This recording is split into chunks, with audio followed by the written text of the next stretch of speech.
Hey, I'm Jonathan Good with Southeastern Land Group. I'm coming to you from our farm today in Perry County, Alabama. I had a conversation with a well driller this morning. It made me think about wells as far as when you're making your rural land purchase, you're going to need water. And it's not something we've discussed yet, but we're in a very remote location here in Perry County.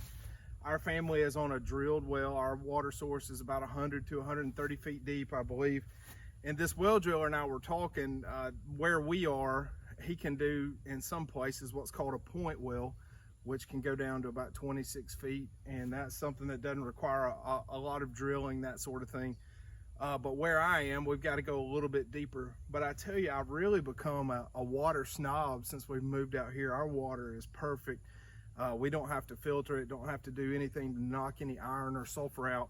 So depending on where you are, if you're looking at making a rural land purchase and you're gonna have to drill a well, that's a consideration you wanna take into account when you're making a rural purchase.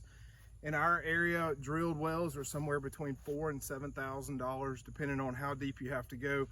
We've got a little house over this one. It keeps it insulated in the wintertime, keeps things from freezing up. Our house is about 150 feet away. And then one other consideration is our septic tank or our septic system is over 100 feet away.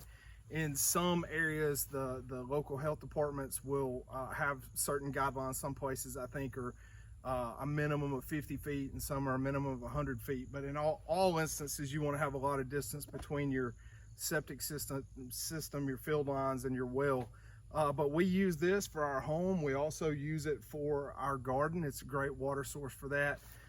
You do have to have electricity, so when the power goes out, you need a generator or something like that in order to be able to run your well on it. But this is just one more thing to think about. A lot of folks are accustomed to city water. I'm really grateful that we don't have to deal with that out here. Some of these rural water systems, if there's a problem, they have to address it at the system level. If you've got a problem on your property with your well, it can be fixed out here. So a lot of times it's a lot cheaper and easier to do something like this, and our water quality is perfect. I love it. We've got good pressure. It really depends on where you are and what aquifer you're in, but those are things to take into account. If I can be helpful with any of your land needs, let me know. I'm Jonathan Good with Southeastern Land Group. I look forward to serving you.